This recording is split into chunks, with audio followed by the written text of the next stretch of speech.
ಅರಣ್ಯಕಾಂಡ ಅಧ್ಯಾಯ 28. ಯೆಹೋವನು ಮೋಶೆಗೆ ಹೇಳಿದ್ದೇನೆಂದರೆ, ನನಗೆ ಸಮರ್ಪಿಸಬೇಕಾದ ಯಜ್ಞಗಳನ್ನು, ಅಂದರೆ ನನಗೆ ಸುಗಂಧ ಹೋಮ ಮಾಡುವುದಕ್ಕಾಗಿ ಇಸ್ರಾಯೇಲ್ಯರು ನನಗೋಸ್ಕರ ತರುವ ಆಹಾರವನ್ನು ತಕ್ಕ ಕಾಲಗಳಲ್ಲಿ ತಂದು ಎಚ್ಚರಿಕೆಯಿಂದ ಸಮರ್ಪಿಸಬೇಕೆಂದು ಅವರಿಗೆ ಆಜ್ಞಾಪಿಸು. ಇದರ ವಿಷಯದಲ್ಲಿ ನೀನು ಅಪ್ಪಣೆ ಮಾಡಬೇಕಾದದ್ದೇನೆಂದರೆ, ನೀವು ದಿನಂಪ್ರತಿಯೂ ಯೆಹೋವನಿಗೆ ಸರ್ವಾಂಗ ಹೋಮಕ್ಕಾಗಿ ಹೊತ್ತಾರೆಯಲ್ಲಿ ಒಂದು ಕುರಿಯನ್ನು, ಸಾಯಂಕಾಲದಲ್ಲಿ ಒಂದು ಕುರಿಯನ್ನು, ಅಂತೂ 2 ಪೂರ್ಣಾಂಗವಾದ ವರ್ಷದ ಕುರಿಗಳನ್ನು ಸಮರ್ಪಿಸಬೇಕು. ಹೊತ್ತಾರೆಯ ಕುರಿಯೊಂದಿಗೆ ನೀವು ಧಾನ್ಯ ನೈವೇದ್ಯಕ್ಕಾಗಿ 1.5 ಸೇರು ಶ್ರೇಷ್ಠವಾದ ಎಣ್ಣೆಯನ್ನು, 3 ಸೇರು ಗೋಧಿ ಹಿಟ್ಟನ್ನು ಬೆರೆಸಿ ಸಮರ್ಪಿಸಬೇಕು. ನೀವು ಪ್ರತಿನಿತ್ಯವೂ ಯೆಹೋವನಿಗೆ ಸುಗಂಧಕರವಾದ ಈ ಸರ್ವಾಂಗ ಹೋಮವನ್ನು ಮಾಡಬೇಕೆಂಬುದಾಗಿ ಸೀನಾಯಿ ಬೆಟ್ಟದಲ್ಲಿ ನೇಮಕವಾಯಿತು. ಆ ಕುರಿಯೊಂದಿಗೆ ಪಾನದ್ರವ್ಯಾರ್ಪಣೆಗಾಗಿ 1.5 ಸೇರು ಮದ್ಯವನ್ನು ದೇವಸ್ಥಾನದಲ್ಲಿ ಯೆಹೋವನಿಗೋಸ್ಕರ ಹೊಯ್ದು ಬಿಡಬೇಕು. ಸಾಯಂಕಾಲದಲ್ಲಿ 2ನೇ ಕುರಿಯನ್ನು ಹೋಮ ಮಾಡುವಾಗ ಹೊತ್ತಾರೆಯಲ್ಲಿ ಮಾಡಿದ ಪ್ರಕಾರವೇ ಅದರೊಂದಿಗೆ ಧಾನ್ಯ ದ್ರವ್ಯಪಾನ ದ್ರವ್ಯಗಳನ್ನು ಸಮರ್ಪಿಸಬೇಕು. ಅದು ಯೆಹೋವನಿಗೆ ಸುಗಂಧಕರ ಹೋಮವಾಗಿರುವುದು. ದಿನಂಪ್ರತಿಯೂ ಮಾಡಬೇಕಾದ ಸರ್ವಾಂಗ ಹೋಮವು, ಅದಕ್ಕೆ ಸೇರಿದ ಪಾನದ್ರವ್ಯವು ಇವುಗಳನ್ನಲ್ಲದೆ ನೀವು ಸಬ್ಬತ್ ದಿನದಲ್ಲಿ ಹೆಚ್ಚಾಗಿ 2 ಪೂರ್ಣಾಂಗವಾದ ವರ್ಷದ ಕುರಿಗಳನ್ನೂ, ಧಾನ್ಯ ದ್ರವ್ಯಾರ್ಪಣೆಗಾಗಿ ಎಣ್ಣೆ ಬೆರೆಸಿದ 6 ಸೇರು ಗೋಧಿ ಹಿಟ್ಟನ್ನು, ಅದಕ್ಕೆ ತಕ್ಕ ಪಾನದ್ರವ್ಯವನ್ನೂ ಸಮರ್ಪಿಸಬೇಕು. ಅಮಾವಾಸ್ಯೆಯಲ್ಲಿ ನೀವು ಸರ್ವಾಂಗ ಹೋಮಕ್ಕಾಗಿ 2 ಹೋರಿ, 1 ಟಗರು, 7 ಪೂರ್ಣಾಂಗವಾದ ವರ್ಷದ ಕುರಿ ಇವುಗಳನ್ನು ಯೆಹೋವನಿಗೆ ಸಮರ್ಪಿಸಬೇಕು. ಇವುಗಳೊಡನೆ ಧಾನ್ಯ ನೈವೇದ್ಯಕ್ಕಾಗಿ ನೀವು ಪ್ರತಿಯೊಂದು ಹೋರಿಗೆ 9 ಸೇರು, ಟಗರಿಗೆ 6 ಸೇರು, ಕುರಿಯೊಂದಕ್ಕೆ 3 ಸೇರು, ಈ ಮೇರೆಗೆ ಎಣ್ಣೆ ಬೆರೆಸಿದ ಗೋಧಿ ಹಿಟ್ಟನ್ನು ಸಮರ್ಪಿಸಬೇಕು. ಇದು ಯೆಹೋವನಿಗೆ ಸುಗಂಧಕರವಾದ ಸರ್ವಾಂಗ ಹೋಮವಾಗಿರುವುದು. ಇವುಗಳಿಗೆ ತಕ್ಕ ಪಾನದ್ರವ್ಯಾರ್ಪಣೆ ಯಾವುದೆಂದರೆ, ಒಂದೊಂದು ಹೋರಿಯೊಡನೆ 3 ಸೇರು, ಟಗರಿನೊಡನೆ 2 ಸೇರು, ಕುರಿಯೊಡನೆ 1.5 ಸೇರು ದ್ರಾಕ್ಷಾರಸ. ಸಂವತ್ಸರದ ಪ್ರತಿ ಅಮಾವಾಸ್ಯೆಯಲ್ಲಿಯೂ ಹೀಗೆ ಸರ್ವಾಂಗ ಹೋಮವನ್ನು ಮಾಡಬೇಕು. ಮತ್ತು ದೋಷ ಪರಿಹಾರಕ ಯಜ್ಞಕ್ಕಾಗಿ 1 ಹೋತವನ್ನು ಯೆಹೋವನಿಗೆ ಸಮರ್ಪಿಸಬೇಕು. ನಿತ್ಯ ಸರ್ವಾಂಗ ಹೋಮವನ್ನು, ಅದಕ್ಕೆ ಸೇರಿದ ಪಾನದ್ರವ್ಯವನ್ನು ಸಮರ್ಪಿಸುವುದಲ್ಲದೆ ಅಮಾವಾಸ್ಯೆಯಲ್ಲಿ ಇವುಗಳನ್ನು ಹೆಚ್ಚಾಗಿ ಸಮರ್ಪಿಸಬೇಕು. ಮೊದಲನೆಯ ತಿಂಗಳಿನ 14ನೆಯ ದಿನದಲ್ಲಿ ಯೆಹೋವನು ನೇಮಿಸಿದ ಪಸ್ಕ ಹಬ್ಬವಾಗಬೇಕು. ಅದೇ ತಿಂಗಳಿನ 15ನೇ ದಿನದಲ್ಲಿ ಜಾತ್ರೆ ಪ್ರಾರಂಭವಾಗುವುದು. 7 ದಿನಗಳವರೆಗೂ ಹುಳಿಯಿಲ್ಲದ ರೊಟ್ಟಿಗಳನ್ನು ಊಟ ಮಾಡಬೇಕು. ಮೊದಲನೇ ದಿನದಲ್ಲಿ ದೇವಾರಾಧನೆಗಾಗಿ ಸಭೆ ಕೂಡಬೇಕು. ಆ ದಿನದಲ್ಲಿ ಯಾವ ಉದ್ಯೋಗವನ್ನೂ ನಡೆಸಬಾರದು. ಯೆಹೋವನಿಗೆ ಸರ್ವಾಂಗ ಹೋಮಕ್ಕಾಗಿ 2 ಹೋರಿಗಳನ್ನು, 1 ಟಗರನ್ನು, ವರ್ಷದ 7 ಕುರಿಗಳನ್ನು ಸಮರ್ಪಿಸಬೇಕು. ಈ ಪಶುಗಳು ಪೂರ್ಣಾಂಗವಾಗಿಯೇ ಇರಬೇಕು. ಇವುಗಳೊಂದಿಗೆ ಧಾನ್ಯ ನೈವೇದ್ಯಕ್ಕಾಗಿ ಎಣ್ಣೆ ಬೆರೆಸಿದ ಗೋಧಿ ಹಿಟ್ಟನ್ನು ತಂದು ಕೊಡಬೇಕು. ಹೇಗೆಂದರೆ, ಹೋರಿಗೆ 9 ಸೇರು, ಟಗರಿಗೆ 6 ಸೇರು, ಒಂದೊಂದು ಕುರಿಗೆ 3 ಸೇರು, ಇಷ್ಟೇ. ಅದಲ್ಲದೆ ದೋಷ ಪರಿಹಾರಕ ಯಜ್ಞಕ್ಕಾಗಿ 1 ಹೋತವನ್ನು ಸಮರ್ಪಿಸಬೇಕು. ನಿತ್ಯ ಗಟ್ಟಳೆಯಾಗಿರುವ ಪ್ರತಿದಿನದ ಪ್ರಾತಃ ಕಾಲ ಸರ್ವಾಂಗ ಹೋಮವನ್ನಲ್ಲದೆ ಇವುಗಳನ್ನು ಹೆಚ್ಚಾಗಿ ಸಮರ್ಪಿಸಬೇಕು. ಆ 7 ದಿನಗಳಲ್ಲಿಯೂ ನಿತ್ಯ ಸರ್ವಾಂಗ ಹೋಮವನ್ನು, ಅದಕ್ಕೆ ಸೇರಿದ ಪಾನದ್ರವ್ಯ ನೈವೇದ್ಯವನ್ನು ಸಮರ್ಪಿಸುವುದಲ್ಲದೆ ಮೇಲೆ ಕಂಡ ಕ್ರಮದ ಮೇರೆಗೆ ಪ್ರತಿದಿನವೂ ಹೋಮರೂಪವಾಗಿ ಯೆಹೋವನಿಗೆ ಆಹಾರವನ್ನು ಸಮರ್ಪಿಸಿ ಆತನಿಗೋಸ್ಕರ ಸುವಾಸನೆಯನ್ನುಂಟು ಮಾಡಬೇಕು. 7ನೇ ದಿನದಲ್ಲೂ ಸಭೆ ಕೂಡಬೇಕು. ಆ ದಿನದಲ್ಲಿ ಯಾವ ಉದ್ಯೋಗವನ್ನೂ ನಡೆಸಬಾರದು. ಪಸ್ಕವಾದ 7 ವಾರಗಳ ಮೇಲೆ ನೀವು ಹೊಸ ಬೆಳೆಯ ಗೋಧಿಯನ್ನು ಯೆಹೋವನಿಗೆ ನೈವೇದ್ಯ ಮಾಡುವಾಗ, ಪ್ರಥಮ ಫಲಾರ್ಪಣೆಯ ದಿನದಲ್ಲಿ ನೀವು ಯಾವ ಉದ್ಯೋಗವನ್ನು ನಡೆಸದೆ ದೇವಾರಾಧನೆಗಾಗಿ ಸಭೆ ಕೊಡಬೇಕು.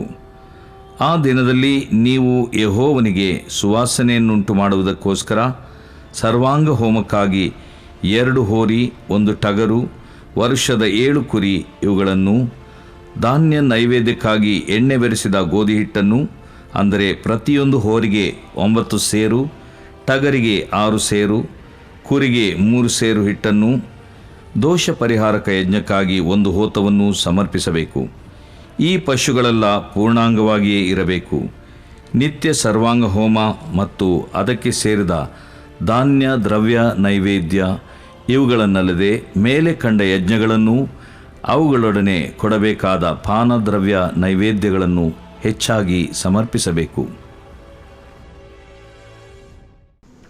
ದೇವರು ಪ್ರೀತಿಸುವ ಪ್ರೀತಿಯ ಬಿಗ್ ಜೆ ಟಿ ವಿ ಪ್ರಿಯ ವೀಕ್ಷಕರಿಗೆ ನಮ್ಮ ಕರ್ತನಾದ ಯೇಸು ಕ್ರಿಸ್ತನ ಹೆಸರಿನಲ್ಲಿ ನಿಮಗೆ ಸ್ವಾಗತ ಬಯಸ್ತೇವೆ. ಬನ್ನಿರಿ, ನಾವು ಇವತ್ತು ದೇವರ ಅಮೂಲ್ಯವಾದ ವಾಕ್ಯವನ್ನು ಇಂದು ನಾವು ಅಧ್ಯಯನ ಮಾಡಿಕೊಳ್ಳಲಿಕ್ಕಿದ್ದೇವೆ. ಅಧ್ಯಯನ ಮಾಡಿಕೊಳ್ಳತಕ್ಕ ಅಧ್ಯಾಯ Aranyakanda, the book of Numbers, 28ನೇ ಅಧ್ಯಾಯ, ಚಾಪ್ಟರ್ 28. ಅರಣ್ಯಕಾಂಡ 27ನೇ ಅಧ್ಯಾಯದಲ್ಲಿ ಒಂದು ಗೋತ್ರದವರು, ಆ ಗೋತ್ರದ ವ್ಯಕ್ತಿಯ ಹೆಸರು ಚಲ್ಪಹಾದನು. ಈ ಚಲ್ಪಹಾದನು ಯೋಸೇಫನ ಮನಸ್ಸೆಯ ಗೋತ್ರ ಪುರುಷನಾಗಿದ್ದನು, ನಾಯಕನಾಗಿದ್ದನು. ಇವನಿಗೆ, ಈ ಚಲ್ಪಹಾದನು ಅಂತ ಹೇಳಿದರೆ ಒಟ್ಟುಗೂಡಿಸುವವನು, ಒಂದಾಗಿರುವತನು, ಯುನೈಟೆಡ್ ಎಂಬಂಥ ಅರ್ಥ ಕೊಡ್ತದೆ. ಇವನು ಗಂಡು ಮಕ್ಕಳು ಇವರಿಗಿರೋದಿಲ್ಲ ಇವನಿಗೆ. ಆದ ಕಾರಣ 5 ಮಂದಿ ಹೆಣ್ಣು ಮಕ್ಕಳಿರ್ತಾರೆ. 5 ಪುತ್ರಿಯರು ಮೋಶೆ ಹತ್ರ ಒಂದು ದಿನ ಬಂದು, ಯಾಕಂತೇಳಿದರೆ ಅವರು ಮೋಸ್ಟ್ಲಿ ಹೆಚ್ಚಿನಾಂಶ ಅವರು ಮನೆಯಲ್ಲಿದ್ದಾಗ ಈ 5 ಅಕ್ಕ ತಂಗಿಯರು ಅಥವಾ 5 ಬುದ್ಧಿವಂತಿಕೆಯಾದ ಕನ್ನಿಕೆಯರ ಹಾಗೆ ಇವರು, ನಾವು ಹೋಗಿ ಮೋಶೆ ಹತ್ರ ಒಂದು ಮಾತು ಕೇಳೇ ಬಿಡೋಣ ಅಂಥೇಳಿ ಬಹುಶಃ ಮನೆಯಲ್ಲಿ ತೀರ್ಮಾನ ಮಾಡಿ ಕಡೆಗೆ ಧೈರ್ಯ ತಕ್ಕೊಂಡು ದೇವದರ್ಶನ ಗುಡಾರದ ಬಾಗಿಲು ಮುಂದೆ ಬಂದರು. ಅಪರೂಪವಾದಂಥ ಒಂದು ದೃಶ್ಯ. ಅದರಲ್ಲಿ ನೋಡುವಾಗ ಮಹಾಭಕ್ತನಾದ ಮೋಶೆಯಲ್ಲಿ ನಿಂತ್ಕೊಂಡಿದ್ದಾರೆ ದೇವದರ್ಶನ ಬಾಗಿಲ ಮುಂದೆ, ಮತ್ತು ಮೋಶೆಯ ಹತ್ತಿರ ಮಹಾಯಾಜಕನಾದಂಥ ಎಲಾಜಾರನು ಕೂಡ ಇದ್ದಾನೆ. ಎಲಾಜಾರನ ಅಂತ ಹೇಳಿದರೆ ದೇವರು ಸಹಾಯಿಸುವನು ಎಂಬುದಾಗಿ ಅರ್ಥ. ಮತ್ತು ಮೋಶೆ ಅಂದರೆ ಸೆಳೆಯಲ್ಪಟ್ಟವನು. ಹೌದು, ನೀರಿನಿಂದ ಅವನು ಸೆಳೆಯಲ್ಪಟ್ಟ ವ್ಯಕ್ತಿಯಾಗಿದ್ದನು. ಈಗ ದೇವರಿಂದ ಸೆಳೆಯಲ್ಪಟ್ಟ ವ್ಯಕ್ತಿಯಾಗಿದ್ದಾನೆ. ಒಟ್ಟು ಸೆಳೆಯಲ್ಪಟ್ಟ ವ್ಯಕ್ತಿ ಮೋಶೆ, ಮಹಾಯಾಜಕನಾದಂಥ ಎಲಾಜಾರನು, ಮತ್ತು ಮುಖಂಡರು, ಇಲ್ಲದಿದ್ದರೆ ಕುಲಾಧಿಪತಿಗಳು. ಹೌದು, ಕುಲಾಧಿಪತಿಗಳು ಅಂತ ಹೇಳಿದುವಾಗ ಒಂದೊಂದು ಕುಲಕ್ಕೆ ಒಂದೊಂದು ಅಧಿಪತಿಗಳು ಇದರಲ್ಲ, 12 ಕುಲಾಧಿಪತಿಗಳಲ್ಲಿ ನಿಂತ್ಕೊಂಡಿದ್ದಾರೆ. ಮತ್ತು ಸರ್ವ ಸಭೆಯವರು, ಸರ್ವ ಸಮೂಹದವರಲ್ಲಿದ್ದಾರೆ. ಇಂಥ ಸಂದರ್ಭದಲ್ಲಿ 5 ಜನರು ಅಕ್ಕ ತಂಗಿಯರು, ಬುದ್ಧಿವಂತೆ ಕನ್ಯೆಯರು ಅಂತ ಹೇಳ್ಬೋದು, ಬುದ್ಧಿವಂತಿಕೆಯರು ಇವರು. ಯಾಕಂತ ಹೇಳಿದರೆ ಬಂದು ಈ 5 ಜನರು ಮೋಶೆಗೆ 6 ಪ್ರಶ್ನೆ ಕೇಳ್ತಾರೆ ಅಥವಾ 6 ವಿಷಯಗಳನ್ನು ಹೇಳ್ತಾರೆ. ಸಂಕ್ಷಿಪ್ತವಾಗಿ 6ಅನ್ನು ಒಂದೇ ಮಾತಿನಲ್ಲಿ ಹೇಳಬೇಕಂತ ಹೇಳಿದರೆ ಅವರು ಹೇಳುವಂಥ ಮಾತಿನ ತಾತ್ಪರ್ಯ ನಮಗೂ ಆಸ್ತಿ ಕೊಡ್ರಿ ಎಂಬುದಾಗಿ. ಹೌದು, ಅವರಿಗೆ ಅಣ್ಣ ತಮ್ಮದರು ಇರಲಿಲ್ಲ. ಆದ ಕಾರಣ ಆಸ್ತಿ ಕೊಡಬಾರ್ದಂತ ಹೇಳ್ಬಿಟ್ಟು ಹೇಳುವಂಥದ್ದು ಸರಿಯಲ್ಲ.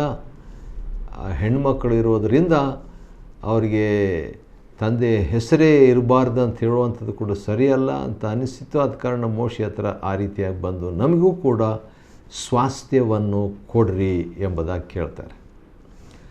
ಆ ರೀತಿಯಾಗಿ ಕೇಳಿದಾಗ ಮೋಶೆಗೆ ಅದು ಒಂದು ಹೊಸ ಸಮಸ್ಯೆ. ಅದುವರೆಗೆ ಮೋಶೆ ಅಂಥ ಒಂದು ಸಮಸ್ಯೆಯನ್ನು ಎದುರುಗೊಳ್ಳಲಿಲ್ಲ. ಆದ ಕಾರಣ ಮೋಶೆ ಏನು ಮಾಡ್ತಾನೆ, ದೇವರನ್ನು ವಿಚಾರಿಸ್ತಾನೆ. ದೇವರನ್ನು ವಿಚಾರಿಸಿದಾಗ ಮೋಶೆಗೆ ದೇವರು ಅವ್ರು ಹೇಳೋದು ನ್ಯಾಯ ಅಂತ ಹೇಳಿಬಿಟ್ಟು ದೇವರು ಆ 5 ಮಂದಿ ಪುತ್ರಿಯರಿಗೆ, ಅಂದರೆ ಚಲ್ಪಹಾದನ ಪುತ್ರಿಯರಿಗೆ 10 ವಿಷಯಗಳು ಅವರು ಬಂದು ಮೋಶೆಯನ್ನು ಕೇಳಿದ್ರಿಂದ ದೇವರು 10 ವಿಷಯಗಳನ್ನು ಹೇಳ್ತಾರೆ. ಅದರಲ್ಲಿ ಒಂದು ವಿಷಯ ದೇವರು ಹೇಳುವಂಥದ್ದು, ಈ ಚಲ್ಪಹಾದನ ಹೆಣ್ಣುಮಕ್ಕಳು ಕೇಳುವಂಥದ್ದು ನ್ಯಾಯನೇ ಎಂಬುದಾಗಿ ದೇವರು ಹೇಳಿಬಿಟ್ಟು ಅಷ್ಟೇ ಅಲ್ಲ, ಒಂದು ನ್ಯಾಯ ಇಸ್ರಾಯೇಲರಿಗೆ ದೇವರು ಸ್ಥಾಪನೆ ಮಾಡ್ತಾನೆ ರೀ. ಈ ನೋಡ್ರಿ, ಈ 5 ಜನ ಪುತ್ರಿಯರು ಮನೆಯಲ್ಲಿ ಕೂತ್ಕೊಂಡು ನಮ್ಗೆ ಯಾಕಿದು ಎಂಬುದಾಗಿ ಇದ್ಬಿಟ್ಟಿದ್ರೆ ಏನಾಗ್ತಿತ್ತು? ಧೈರ್ಯ ತಗೊಂಡು ಬಂದರು, ಮಾತಾಡಿದರು, ತಮ್ಮ ಮನಸ್ಸಿನಲ್ಲಿದ್ದಿದ್ರು ಹೇಳಿದರು, ನ್ಯಾಯ ಕೋರಿದರು, ದೇವರು ಅವರಿಗೆ ಸಪೋರ್ಟ್ ಮಾಡಿದರು. ದೇವರು ಈ 5 ಮಂದಿ ಪುತ್ರಿಯರಿಗೆ ಸಪೋರ್ಟ್ ಮಾಡಿದರು, ಬೆಂಬಲಿಸಿದರು. ಆಧಾರವಾಗಿ ಹೌದು ಅವ್ರು ಹೇಳೋದು ಸರಿ ಅಂತ ಹೇಳ್ಬಿಟ್ಟು ಅವರಿಂದ ಇಸ್ರಾಯೇಲರಿಗೆ ಒಂದು ತೀರ್ಮಾನ ಮತ್ತು ಒಂದು ಆಜ್ಞಾವಿಧಿಯನ್ನು, ಒಂದು ನಿಯಮನೇ ಇವರಿಂದ ಬಂದ್ಬಿಡ್ತು. ಏನದು ನಿಯಮ? ಏನಂತ ಹೇಳಿದರೆ, ಯಾರ್ಯಾರಿಗೆ ಗಂಡು ಮಕ್ಕಳಿರೋದಿಲ್ವೋ ಅಂಥ ಕುಟುಂಬದಲ್ಲಿ ಹೆಣ್ಣು ಮಕ್ಕಳಿಗೆ ಈ ಒಂದು ಸ್ವಾಸ್ಥ್ಯವು ಸೇರಬೇಕು ಎಂಬುದಾಗಿ. ವಿಭಾಗಿಸುವಾಗ, ಜಮೀನು ವಿಭಾಗಿಸುವಾಗ ಮುಖ್ಯವಾಗಿ ದೊಡ್ಡ ರೀತಿಯಲ್ಲಿ ಗೋತ್ರ ಪುರುಷರು ಅವರಿಗೆ ಗಂಡು ಮಕ್ಕಳಿಲ್ಲದಿದ್ದರೆ ಹೆಣ್ಮಕ್ಕಳಿಗೆ ಆ ಒಂದು ಸ್ವಾಸ್ಥ್ಯ ಬರಬೇಕು. ಒಂದು ವೇಳೆ ಅವರಿಗೆ ಹೆಣ್ಮಕ್ಕಳು ಇಲ್ಲ, ಗಂಡು ಮಕ್ಕಳು ಇಲ್ಲ ಅನ್ನುವಂಥ ವೇಳೆಯಲ್ಲಿ ಏನು ಮಾಡಬೇಕಂತ ಹೇಳುವಾಗ ದೇವರು ಹೇಳ್ತಾರೆ, ಯಾವನಾದರೂ ಮಗನಿಲ್ಲದೆ ಸತ್ತರೆ ಅವನ ಸ್ವಾಸ್ಥ್ಯವು ಮಗಳಿಗೆ ಆಗಬೇಕು. ಹೌದದು ನೋಡಿದ್ವಿ. ಮಗಳು ಇಲ್ಲದೆ ಪಕ್ಷಕ್ಕೆ ಅವನ ಸ್ವಾಸ್ಥ್ಯವು ಅವನ ಅಣ್ಣ ತಮ್ಮಂದರಿಗೆ ಹೋಗಬೇಕು. ಆನಂತರ ಕೊನೆಗೆ ದೇವರು ಹೇಳ್ತಾರೆ, ಅಟ್ಲೀಸ್ಟ್ ಈ ಹತ್ತಿರ ಸಂಬಂಧಿಕರು ಯಾರಾದರೂ ಇದ್ದರೆ ಅವ್ರಿಗೆ ಹೋಗಬೇಕು ಎಂಬಂಥದ್ದು ಬಂತು. ಅದೇ ಪ್ರಕಾರವಾಗಿ ಮೋಶೆ ಅದನ್ನು ನೆರವೇರಿಸಿದನು. ಅಂಥ ಒಂದು ಘಟನೆ ವಿಚಿತ್ರವಾದದ್ದಾಯಿತು. ಆಗಿದ್ದ ಕೂಡಲೇ ದೇವರು ಒಂದು ಮಾತು ಹೇಳ್ತಾರೆ. ಅದೇನೆಂದರೆ, ಮೋಶೆ, ನಾನು ಸಿಂಪಲಾಗಿ ಅದನ್ನು ಹೇಳಬೇಕಾದ್ರೆ, ಮೋಶೆ ನೀನು ಕಾನಾನ್ ದೇಶಕ್ಕೆ ಹೋಗಬಾರ್ದಪ್ಪ. ಯಾಕಂದರೆ ನೀನು, ನಿಮ್ಮಣ್ಣ ಆರೋನನು ನನ್ನನ್ನು ಗೌರವಿಸಲಿಲ್ಲ, ನನ್ನನ್ನು ನಂಬಲಿಲ್ಲ ನೀವು. ಆದ ಕಾರಣ ನೀನು ಇವರನ್ನು ಕರ್ಕೊಂಡು ಹೋಗಬಾರ್ದು ಕಾನಾನ್ ದೇಶಕ್ಕೆ. ಅಂದ ತಕ್ಷಣ ಮೋಶೆ ಬೇಸರ ಮಾಡಿಕೊಳ್ಳಿಲ್ಲ. ಆ ರೀತಿಯಾಗಿ ಯಾರಾದರೂ ನಮಗೆ ಹೇಳಿಬಿಟ್ಟಿದ್ರೆ ನಮ್ಮ ಯೋಚನೆ, ಪ್ರಥಮ ಯೋಚನೆ ಏನಾಗಿರ್ಬೋದು? ಅಯ್ಯೋ, ನಾನು ತಪ್ಪು ಮಾಡಿಬಿಟ್ಟೆ, ನಾನು ಮಾಡಬಾರ್ದಾಗಿತ್ತು, ದೇವರಿಂಥ ಶಿಕ್ಷೆ ಕೊಟ್ಬಿಟ್ರು, ಈಗೇನು ಮಾಡೋದು? ಹಾಗೆಲ್ಲ ನಮಗೆ ಯೋಚನೆ ಬರ್ತದೆ. ಆದರೆ ಮೋಶೆಗೆ ಬಂದ ಪ್ರಥಮ ಯೋಚನೆ ಏನಂತ ಹೇಳಿದ್ರೆ, ಅರಣ್ಯಕಾಂಡ 27:15-16 ಮೋಶೆಗೆ ಬಂದ ಪ್ರಥಮ ಯೋಚನೆ ಏನಂತ ಹೇಳಿದ್ರೆ, ಮುಂದೆ ಏನಾಗ್ಬೋದು? ಕುರುಬನಿಲ್ಲದ ಕುರಿಗಳಂತ ಆಗ್ಬಿಡ್ತಾರಲ್ಲ ಇವರು, ಮುಂದೆ ಯಾರು ನೋಡ್ಕೊಳ್ತಾರೆ? ಯಾರಾದರೂ ಒಬ್ಬರು ನೇಮಿಸ ಅಂತ ಹೇಳಿದಾಗ ದೇವರು ಯೆಹೋಶುವನನ್ನು ನೇಮಿಸ್ತಾನೆ. ಮೋಶೆ ಯೆಹೋಶುವನ ಮೇಲೆ ಕೈ ಇಟ್ಟು, ಎಲ್ಲಾಜಾರನಾದ ಈ ಮಹಾಯಾಜಕನು ಕೂಡ ಜೊತೆಗಿರ್ತಾನೆ.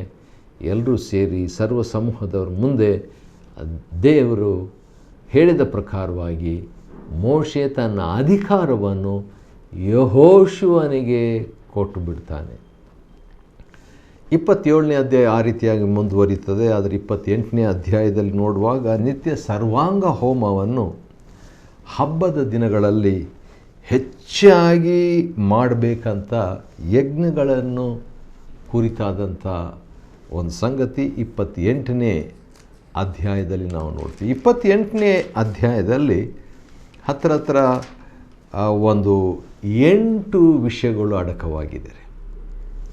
ಅದನ್ನು ಮೊದಲು ಹೇಳಿಬಿಡ್ತೀನಿ, ಆನಂತರ ನಾವು ಅದನ್ನು ಒಂದೊಂದಾಗಿ ನೋಡಿಕೊಳ್ಳೋಣ.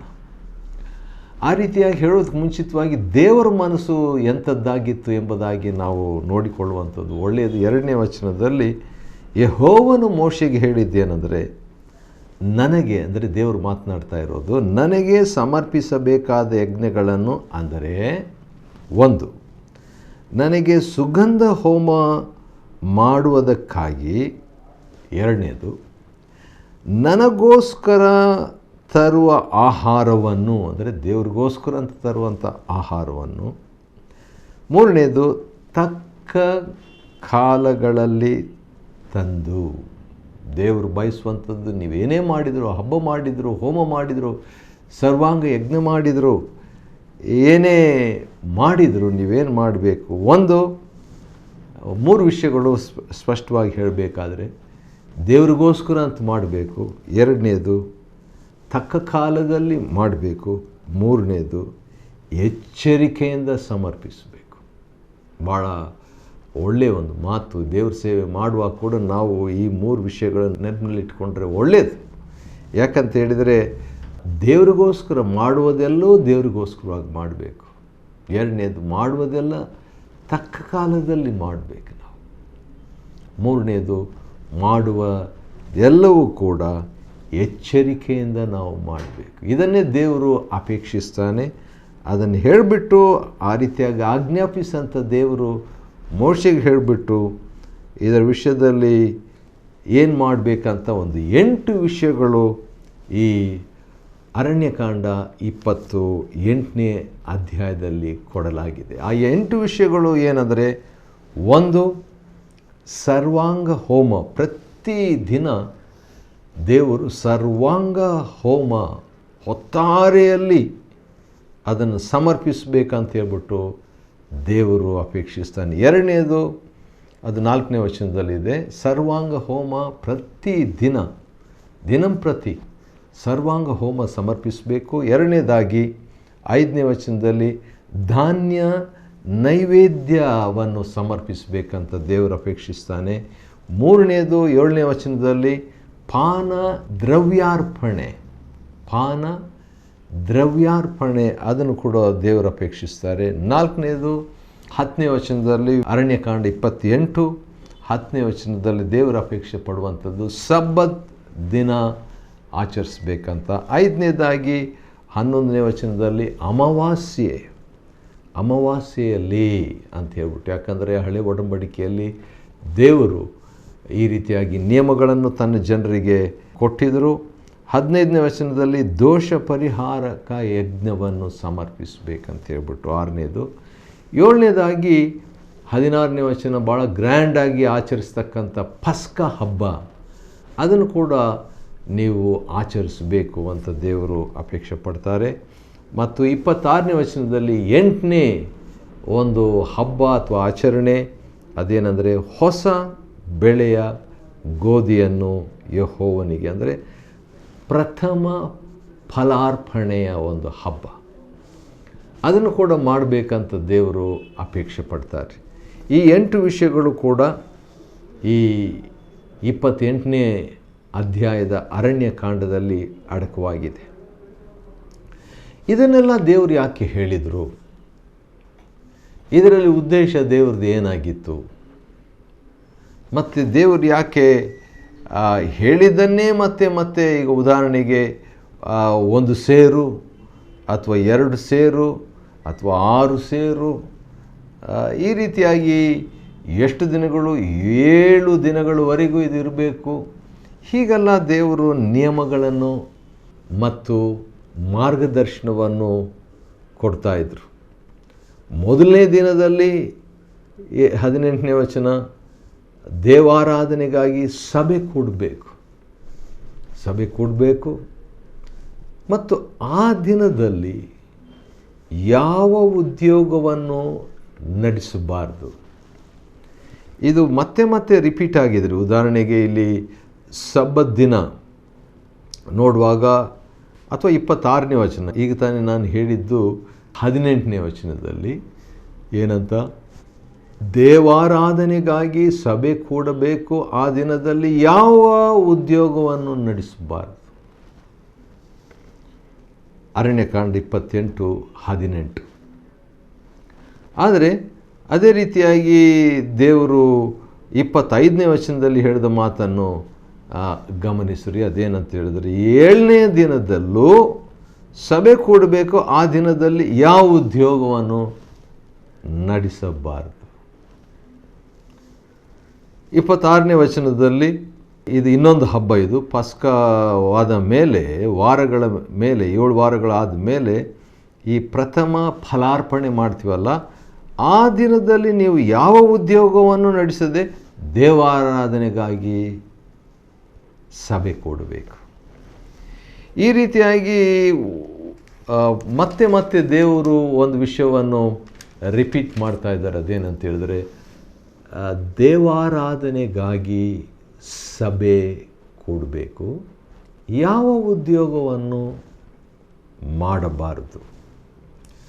ಇದರಿಂದ ದೇವರ ಮನಸ್ಸು ಏನಿದೆ ಎಂಬುದಾಗಿ ನಮಗೆ ಸ್ಪಷ್ಟವಾಗ್ತದೆ. ಒಂದು ಏನಂತ ಹೇಳಿದ್ರೆ, ದೇವರಿಗಾಗಿ ಅಥವಾ ಚಿಕ್ಕದಾಗಿ ನಾವು ತಿಳ್ಕೊಳ್ಳೋಣ್ರಿ. ಒಂದು, ದೇವರು ತನ್ನ ಬಗ್ಗೆ ತನ್ನ ಜನರು ಯೋಚಿಸ್ಬೇಕಂತ ಇಷ್ಟಪಡ್ತಾನೆ. ಜನರು ದೇವರ ಬಗ್ಗೆ ಯೋಚನೆ ಮಾಡಬೇಕು. ಬರೀ ಯೋಚನೆ ಮಾಡುವಂಥದ್ದು ಅಷ್ಟೇ ಅಲ್ಲ, ದೇವರಿಗೆ ಟೈಮ್ ಕೊಡಬೇಕು.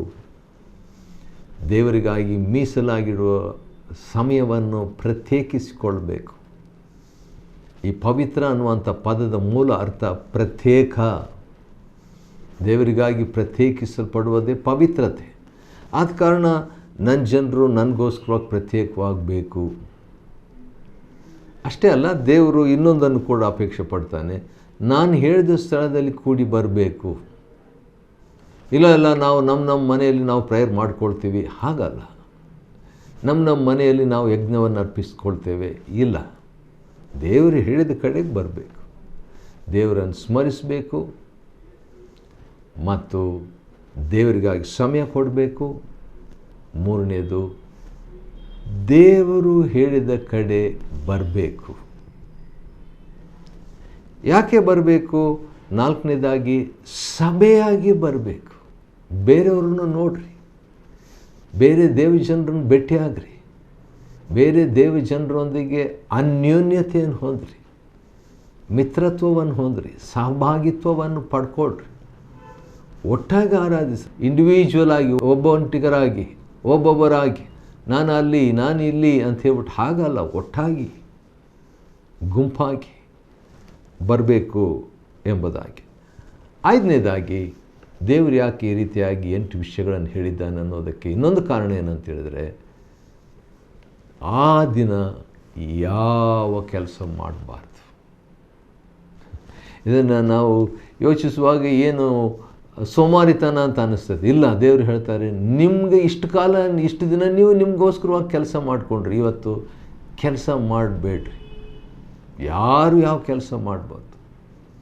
ದೇವರಿಗೆ ಟೈಮ್ ಕೊಟ್ಟು, ದೇವರ ಸ್ವರ ಕೇಳಿಸ್ಕೊಂಡು, ದೇವರ ಸನ್ನಿಧಾನದಲ್ಲಿ ಇದ್ಕೊಂಡು, ದೇವರು ಹೇಳಿದಂತೆ ಯಜ್ಞಗಳನ್ನು ಅರ್ಪಿಸಿ, ದೇವರ ಹೇಳಿದ ನಿಗದಿತವಾದ ನಿರ್ದಿಷ್ಟವಾದ ಸ್ಥಳದಲ್ಲಿ ಇದ್ದು, ಸೇರಿ ಸಭೆಯಾಗಿ ಒಟ್ಟಾಗಿ ಕುಟುಂಬವಾಗಿ ಮತ್ತು ದೇವಜನರಾಗಿ ಸೇರಿ ಯಾವ ಕೆಲಸ ಮಾಡದೆ ದೇವರ ಕೆಲಸವನ್ನು ಅವತ್ತು ಮಾಡಬೇಕು ಎಂಬ ಉದ್ದೇಶದಿಂದ ದೇವರು ಈ ಮಾತುಗಳನ್ನು ತನ್ನ ಜನರಿಗೆ ಆತನು ಹೇಳಿದ್ದಾನೆ.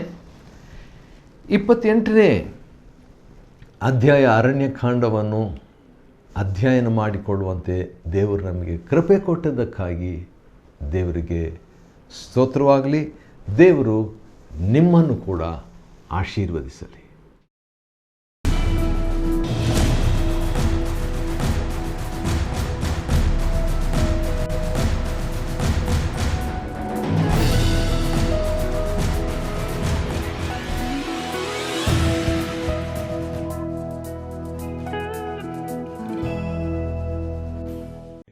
Chapter 28. And the Lord spake unto Moses, saying, Command the children of Israel, and say unto them, My offering and my bread for my sacrifices made by fire, for a sweet savour unto me, shall ye observe to offer unto me in their due season. And thou shalt say unto them, This is the offering made by fire, which ye shall offer unto the Lord, 2 lambs of the first year without spot day by day, for a continual burnt offering. The one lamb shalt thou offer in the morning, and the other lamb shalt thou offer at even, and 1/10 part of an ephah of flour for a meat offering, mingled with 1/4 part of an hin of beaten oil. It is a continual burnt offering, which was ordained in Mount Sinai for a sweet savour, a sacrifice made by fire unto the Lord.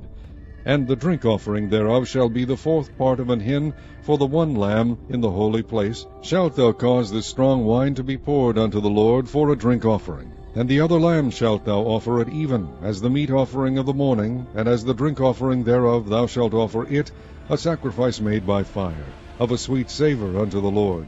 And on the Sabbath day 2 lambs of the first year without spot, and 2 tenth deals of flour for a meat offering mingled with oil, and the drink offering thereof. This is the burnt offering of every Sabbath, beside the continual burnt offering, and his drink offering. And in the beginnings of your months ye shall offer a burnt offering unto the Lord, 2 young bullocks, and 1 ram, 7 lambs of the first year without spot, and 3 tenth deals of flour for a meat offering, mingled with oil for 1 bullock, and 2 tenth deals of flour for a meat offering, mingled with oil for 1 ram. And a several tenth deal of flour mingled with oil for a meat offering unto 1 lamb, for a burnt offering of a sweet savour, a sacrifice made by fire unto the Lord. And their drink offering shall be half an hin of wine unto a bullock, and the 3rd part of an hin unto a ram, and a 4th part of an hin unto a lamb. This is the burnt offering of every month throughout the months of the year. And 1 kid of the goats for a sin offering unto the Lord shall be offered, beside the continual burnt offering, and his drink offering. And in the 4th day of the first month is the Passover of the Lord. And in the 15th day of this month is the feast. 7 days shall unleavened bread be eaten. In the 1st day shall be an holy convocation. Ye shall do no manner of servile work therein. But ye shall offer a sacrifice made by fire for a burnt offering unto the Lord, 2 young bullocks, and 1 ram, and 7 lambs of the first year. They shall be unto you without blemish. And their meat offering shall be of flour mingled with oil. 3 tenths deals shall ye offer for a bullock, and 2 tenth deals for a ram. A several tenth deal shalt thou offer for every lamb throughout the 7 lambs. And 1 goat for a sin offering, to make an atonement for you. You shall offer these beside the burnt offering in the morning, which is for a continual burnt offering. After this manner ye shall offer daily throughout the 7 days the meat of the sacrifice made by fire, of a sweet savour unto the Lord. It shall be offered beside the continual burnt offering, and his drink offering. And on the 7th day ye shall have an holy convocation. Ye shall do no servile work. Also in the day of the first fruits, when ye bring a new meat offering unto the Lord, after your weeks be out, ye shall have an holy convocation. Ye shall do no servile work. But ye shall offer the burnt offering for a sweet savour unto the Lord, 2 young bullocks, 1 ram, 7 lambs of the first year. And their meat offering of flour mingled with oil, 3 tenths deals unto 1 bullock, 2 tenth deals unto 1 ram, a several tenth deal unto 1 lamb throughout the 7 lambs. And 1 kid of the goats, to make an atonement for you. Ye shall offer them beside the continual burnt offering, and his meat offering. They shall be unto you without blemish, and their drink offerings.